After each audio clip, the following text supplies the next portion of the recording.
Hello नमस्कार दोस्तों, welcome back. स्वागत है आप सभी का टेड टॉक्स पे। मैं अपर्णा और आज हम लोग करने जा रहे हैं सीटेट पेपर 2 इंग्लिश के प्रीवियस ईयर क्वेश्चंस को। तो ध्यान से इस सेशन को आप अटेंड करिएगा। इसमें आपको पेडागोजी के बहुत ही ज्यादा इंपॉर्टेंट क्वेश्चन देखने को मिलेंगे जो प्रीवियस ईयर में पूछे जा चुके हैं। और इस क्लास की एंड में मुझे जरूर बताइएगा कि आपके कितने क्वेश्चन सही हुए। तो चलिए शुरू करते हैं आज के सेशन को। क्वेश्चन नंबर 1 है कि the concept of transformative generative grammar was given by. पूछा जा रहा है जो परिवर्तनकारी जनन व्याकरण का नियम है वो किसने दिया था। तो देखिए ये दिया था चॉम्स्की ने। चॉम्स्की ने कहना था इस जो सिद्धांत है उसके मूल में ये है कि दुनिया में जितनी भी मानव भाषाएं हुई हैं, जो भी व्याकरण के नियम हैं, ये सब क्या एक ही तरीके से एक सहज रूप से उत्पन्न हुए हैं।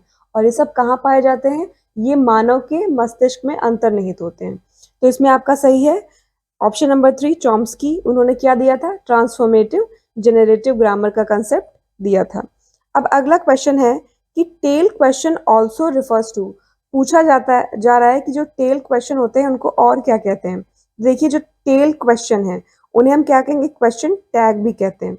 अब क्वेश्चन टैग या टेल क्वेश्चन क्या होते हैं? तो देखिए कोई स्टेटमेंट लिखा है और उसके बाद में कोई छोटा सा मिनी क्वेश्चन लिखा जाए। जैसे आपको ऐसे लिखा हो कि शी इज अ डॉक्टर, उसके बाद लिखा हो इजंट शी। तो इससे क्या होता है कि कोई स्टेटमेंट लिखा हुआ है, अब वो क्या होता है स्टेटमेंट से वो क्वेश्चन में बदल जाता है। इसी को हम क्या कहते हैं? क्वेश्चन टैग कहते हैं। तो टेल क्वेश्चन को और क्या कहते हैं? टेल क्वेश्चन को क्वेश्चन टैग भी कहा जाता है। क्वेश्चन नंबर 3 है if a student of language is cramming his or her answers then he or she would not be able to। अब क्रैमिंग का मतलब क्या होता है? रटना होता है।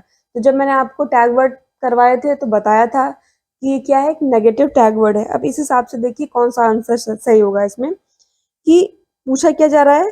She would not be able to क्या? अटेम्प्ट क्वेश्चन आंसर ये तो कर ही सकती है, रट के गई तो कर लेगी। अटेम्प्ट वोकैबुलरी बेस्ड एक्सरसाइज ये भी कर लेगी। अटेम्प्ट स्ट्रक्चरल क्वेश्चंस ये भी कर लेगी।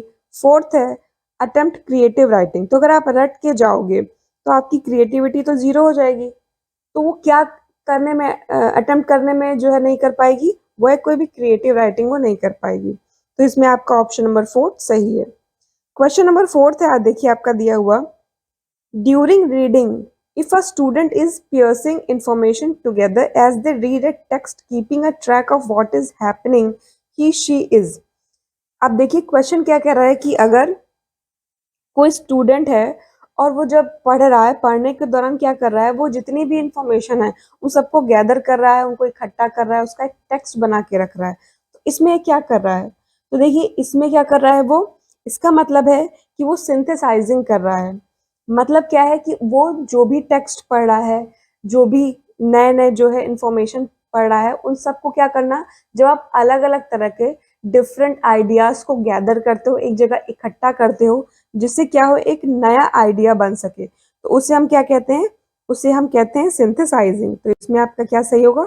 Option number 4 synthesising. Question number 5 है which one of the following does not affect the intonation. अब इंटोनेशन मतलब क्या होता है? जो आवाज का उतार चढ़ाव है, तो वो आवाज के उतार चढ़ाव को क्या इफेक्ट नहीं करेगा। तो देखिए पहला ऑप्शन है आपका वॉइस या प्रोनाउंसिएशन, टोन, रिदम या लाउडनेस। तो देखिए जो टोन है, रिदम है, लाउडनेस है, ये सब क्या करते हैं? ये आपके आवाज के उतार चढ़ाव को अफेक्ट करते हैं। लेकिन जो वॉइस या प्रोनाउंसिएशन है, जब आप किसी भी वर्ड का करते हो तो उसमें जो है इंटोनेशन अफेक्ट नहीं होता। तो इसमें आपका सही होगा ऑप्शन नंबर 1 वॉइस या प्रोनाउंसिएशन। क्वेश्चन नंबर 6 है language laboratory is the place where the learners have to listen on headphone। The language labs are set up with a view to provide listening activities in order to develop।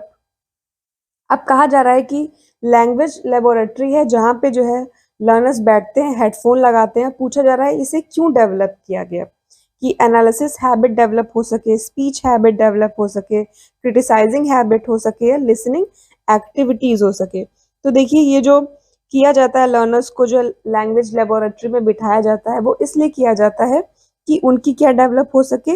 Speech habit develop हो सके। क्या option सही है? Option number 2 सही है आपका। और ये मेनली क्यों किया जाता है? ये मेनली किया जाता है जो फॉरेन लर्नर्स होते हैं उनके लिए काम किया जाता है, जो लैंग्वेज लेबोरेटरी है जिसमें हेडफोन लगा के बैठे होते हैं, जिससे उनकी क्या डेवलप हो सके, स्पीच हैबिट डेवलप हो सके। अब नेक्स्ट है क्वेश्चन नंबर 7th कि grammar translation method is basically used to teach. जो ग्रामर ट्रांसलेशन मेथड है, पूछा जा रहा है कि क्यों उसको जो है यूज किया जाता है, क्या टीच करने के लिए। तो देखिए, ये बेसिकली यूज किया गया था जो क्लासिकल लैंग्वेज थी उनको पढ़ाने के लिए।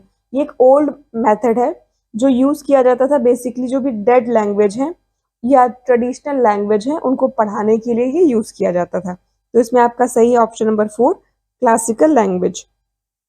क्वेश्चन नंबर 8 है, which one of the following is not the objective defined by NCF 2005 for teaching English at upper primary level. कह रहा है कि एनसीएफ 2005 जो था, जो अभी आपके ऑप्शन दिए हुए हैं उसमें से कौन सा इंग्लिश को अगर अपर प्राइमरी में पढ़ाया जाए तो वो उसका गोल नहीं है। कौन सा गोल नहीं है आपको ये बताना है। तो ऑप्शन नंबर 1 है to negotiate their own learning goals and evaluate their own progress, edit, revise, review their own work। ये आपका सही है, ये गोल है। to use dictionary suitable to their needs, ये भी सही है। to be able to articulate individual personal responses effectively, ये भी आपका सही है। अब जब तीनों सही है तो गलत क्या हो गया, चौथा अपने आप गलत हो गया। चौथे में क्या है, to promote learners conceptualization of printed text in terms of heading, paragraph and horizontal lines. तो इसमें आपका क्या सही होगा, ऑप्शन नंबर 4। ऊपर के जो 3 दिए हुए थे तीनों ही एनसीएफ 2005 के गोल में आते हैं। क्वेश्चन नंबर 9th है कि mother tongue based multilingualism advocates that, कि जो मदर टंग पे बेस्ड जो बहुभाषिकता है वो क्या कहती है। ऑप्शन नंबर 1 है कि learners begin their schooling in mother tongue and move on to add many at least 2 languages in school। तो देखिए पहला ही ऑप्शन इसमें सही है। जो मैंने आपको जब भाषा अर्जन और अधिगम पढ़ाया था तो उसमें यही बताया था कि जो क्षेत्रीय भाषा पे आधारित जो बहुभाषिकता होती है वो यही कहती है कि बच्चे किस तरह पढ़ाई शुरू करें, स्कूलिंग उनकी मदर टंग में ही शुरू हो, उसके बाद में जो है उनमें जो है 1-2 लैंग्वेजेस जोड़ दी जाएं। तो इसमें आपका सही होगा ऑप्शन नंबर 1। अब क्वेश्चन नंबर 10th है, What is the status given to English by the Indian Constitution? पूछा जा रहा है कि जो इंडियन कॉन्स्टिट्यूशन है उसमें जो इंग्लिश को है कौन सा लैंग्वेज का दर्जा दिया है, national language, link language, official language या एसोसिएट ऑफिशियल लैंग्वेज। देखिए बहुत इंपॉर्टेंट क्वेश्चन है। तो इसमें आपका सही होगा ऑप्शन नंबर 4 कि इंग्लिश को क्या दर्जा मिला है, एसोसिएट ऑफिशियल लैंग्वेज का दर्जा मिला हुआ है। क्वेश्चन नंबर 11 है, India's language in education policy is known as. पूछा जा रहा है कि जो नेशनल एजुकेशन पॉलिसी है उसके हिसाब से जो है जो लैंग्वेज फॉर्मूला है वो किस तरीके का है। तो देखिए एनईपी 2020 के अनुसार जो लैंग्वेज का फॉर्मूला है एजुकेशन में वो कैसा है, 3 लैंग्वेज फॉर्मूला है। 3 लैंग्वेज फॉर्मूला है यानी त्रिभाषा फॉर्मूला है, जिसमें कहा गया है कि बच्चों की जब स्कूलिंग हो रही है तो उनको 3 लैंग्वेज पढ़ाइए, जिसमें से 2 लैंग्वेज कैसी हो, इंडियन हो, मतलब भारतीय हो। ओके, अब नेक्स्ट क्वेश्चन है आपका क्वेश्चन नंबर 12। वो कह रहा है, a teacher of class 3rd writes the name of the objects in the language of learners and in English on a paper and paste them near the objects. What does she aim at here. अब teacher क्या कर रही है कि जो भी class third की teacher है वो क्या कर रही है कि जो भी ऑब्जेक्ट्स के नेम हैं वो जो लर्नर्स जो पढ़ रहे हैं उसमें उस लैंग्वेज में लिख दे रही है, मतलब बच्चे जिस भाषा को समझते हैं उसमें लिख दे रही है और इंग्लिश में भी लिख दे रही है, पेस्ट कर दे रही है। तो इसमें कहा जा रहा है कि वो क्या करना चाह रही है। तो देखिए जब कई लैंग्वेज का वो यूज कर रही है जिसको बच्चे भी समझ रहे हैं और इंग्लिश का भी यूज कर रही है, तो इसका मतलब टीचर क्या करना चाह रही है, टीचर क्रिएट करना चाह रही है एक लैंग्वेज रिच एनवायरनमेंट। कैसे आपने समझा कि लर्नर्स की जो समझ रहे हैं उसमें भी लिखा, उसने इंग्लिश में भी लिखा, तो कई लैंग्वेज का यूज कर रही है ना। इस तरह वो क्या करना चाह रही है, एक लैंग्वेज रिच एनवायरनमेंट जो है बच्चों को प्रोवाइड करना चाह रही है। अब आपका नेक्स्ट क्वेश्चन है क्वेश्चन नंबर 13। वो क्या है, उसमें पूछा जा रहा है EAP स्टैंड्स फॉर। तो देखिए EAP का मतलब होता है इंग्लिश फॉर एकेडमिक पर्पस। तो उसमें आपका क्या सही होगा, option number 3rd। Question number 14 है, which of the following is not an authentic text. अब पूछा जा रहा है कौन सा ऑथेंटिक टेक्स्ट नहीं है। ऑप्शन नंबर 1 है a television guide for the week, ये तो सही है कि टेलीविजन गाइड जो है फॉर द वीक, ये सही है। Number 2, an essay written by a classroom teacher. Third, newspapers, hoardings and brochures. Fourth, a reality show on a television channel. तो देखिए, अगर हम ऑथेंटिक टेक्स्ट की बात करते हैं तो उसमें टेलीविजन हो गया, न्यूज़पेपर, होर्डिंग, ब्रोशर हो गया, या रियलिटी शो टेलीविजन हो गया, ये सब इसमें आते हैं। लेकिन ऐसे लिखवाना क्लासरूम में टीचर के द्वारा, ये सब नहीं आता, ऑथेंटिक टेक्स्ट में नहीं पाया जाता। तो इसमें आपका गलत होगा ऑप्शन नंबर 2, और सारे सही होंगे। क्वेश्चन नंबर 15 है which of the following steps is not from a task based lesson. कहा जा रहा है कि जो टास्क बेस्ड लेसन है उसमें से कौन से ये जो स्टेप हैं वो नहीं आते हैं। मतलब टास्क बेस्ड लेसन में कौन सा स्टेप नहीं आएगा, नॉट दिया हुआ है। Option number 1, student work in pairs, ये सही है। 2, teacher practices grammar using drills. Third, student learn by doing, ये भी सही है। फोर्थ है teacher provides a problem solving activity, ये भी सही है। तो इसमें आपका ये गलत हो जाएगा कि teacher practices grammar using drills. Okay. 16 है which of the following is not a concept from language education. पूछा जा रहा है कि कौन सा कंसेप्ट नहीं है जिसका लैंग्वेज एजुकेशन का कंसेप्ट नहीं है। तो कई सारे ऑप्शन है, silent period, error analysis, a loop और फीडबैक। तो देखिए, इसमें जो लूप है वो क्या नहीं है, वो लैंग्वेज एजुकेशन का कंसेप्ट नहीं है। ठीक है।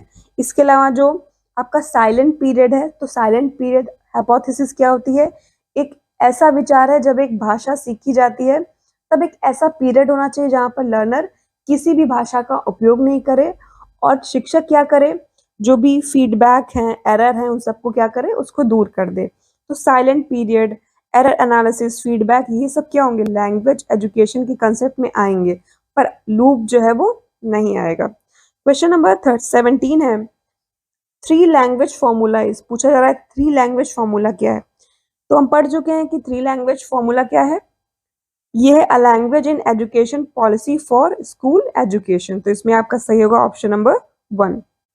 क्वेश्चन नंबर 18 है yet, but and so are examples of. पूछा जा रहा है कि जो येट, बट और सो है किसके एग्जाम्पल हैं, फ्रेजल वर्ब के, कोऑर्डिनेटिंग कंजंक्शन के, सबऑर्डिनेटिंग कंजंक्शंस के, या फिर रिलेटिव प्रोनाउन के। तो इसमें आपका सही होगा option number 2। Yet, but, so, या फिर and, for, neither, nor, as, ये सब किसके लिए यूज होते हैं, ये सब कोऑर्डिनेटिंग कंजंक्शंस के लिए यूज होते हैं। मतलब जहाँ पे आपको दो सेम लेवल के, समान स्तर की या स्वतंत्र रूप से दो वाक्य हों और उनको जोड़ा जाए। तो मैं क्या कह रही हूँ कि समान स्तर के या स्वतंत्र वाक्य हों, जब उनको जोड़ा जा रहा है yet, but, so, and, for, neither, nor, as, इन सब से, तो वो क्या होंगे, कोऑर्डिनेटिंग कंजंक्शन होंगे। क्वेश्चन नंबर 19 है कि organise the 10 sentences provided in the correct order. This questions helps. कहा जा रहा है कि ये करने को कहा जा रहा है कि कोई भी ऑर्गेनाइज करना है 10 सेंटेंसेस को करेक्ट ऑर्डर में। तो इससे क्या होगा, ग्रामर की प्रैक्टिस होगी या फिर प्रैक्टिस होगी क्रिटिकल रीडिंग की। थर्ड है कि understand the process of writing. Fourth है अंडरस्टैंड द राइटर्स स्टाइल। तो देखिए, इसमें आपका सही है ऑप्शन नंबर 2, यानी practice critical reading. Critical reading क्या है कि जब आप सही क्रम में व्यवस्थित कर रहे होते हो तो इससे क्या है, आपको आप अभ्यास करते हो, आपकी प्रैक्टिस होती है, और इससे क्या होती है, क्रिटिकल रीडिंग जो है करने में आपको मदद मिलती है। मतलब क्रिटिकल रीडिंग का मतलब क्या है कि जब एक लर्नर है, जब कुछ प्रतिक्रियाओं, मॉडलों, प्रश्नों या सिद्धांतों को लागू करता है तो क्या होता है, उसकी स्पष्टता और ज्ञान में वृद्धि होती है कि आपको 10 क्वेश्चन दिए गए, अब आप उनको अपने हिसाब से क्या करोगे, करेक्ट ऑर्डर में लगाओगे। तो इससे क्या होगा, आपके ज्ञान में वृद्धि होगी, और इसी को हम क्या कहेंगे, क्रिटिकल रीडिंग की प्रैक्टिस करना कहेंगे। क्वेश्चन नंबर 20 है a teacher sets a question in the following manner, what is the test item known as, read the following passage and notice every 5th और 6th word is missing, supply the missing word to make the passage meaningful. अब देखिए कई option है इसमें, cloze test, fill in the blanks, grammar task या complete the story. तो देखिए कहीं भी आपको कोई भी एक पैराग्राफ या 2 पैराग्राफ दिया हुआ हो और उसमें से कुछ टेक्स्ट जो है मिसिंग कर दिया जाए और फिर कहा जाए कि इसको जो है पैसेज को मीनिंगफुल बनाओ, बताओ कैसे बनेगा। तो देखिए जब पैसेज दिया जाए और कुछ टेक्स्ट मिसिंग कर दिया जाए तो उसे हम कहते हैं क्लोज टेस्ट। क्या कहते हैं उसे? Cloze test. तो इसमें आपका सही होगा क्या? ऑप्शन नंबर 1, कि आपको पैसेज की मीनिंग समझते हुए जो भी आपको जो फिल करना है, जो भी मिसिंग है टेक्स्ट, उनको पैसेज की मीनिंग समझते हुए वहाँ पे ऑप्शन से सही आंसर को चूज करना होता है। ओके, आज का ये सेशन अटेंड करने के बाद आपको पता चल गया होगा कि आपकी तैयारी किस तरह की हो रही है, आप किस लेवल की तैयारी कर रहे हैं। तो अगर आपको आज का सेशन अच्छा लगा हो तो इस क्लास को, इस वीडियो को लाइक कर दीजिएगा, अपने दोस्तों में शेयर करिएगा, उनसे कहिएगा कि इस क्लास को लाइक करें और चैनल को सब्सक्राइब करें। और अगर आपको इस तरह के और भी सेशन चाहिए तो मुझे कमेंट करके जरूर बताइएगा। तो हम मिलते हैं आपसे अपने अगले वीडियो में। तब तक आप सभी को आपकी एग्जाम की तैयारी के लिए बहुत बहुत बेस्ट विशेस। आप अच्छे से पूरे कॉन्फिडेंस के साथ अपनी तैयारी करते रहें। हम आपसे मिलते हैं अपनी अगली क्लास में। नमस्कार।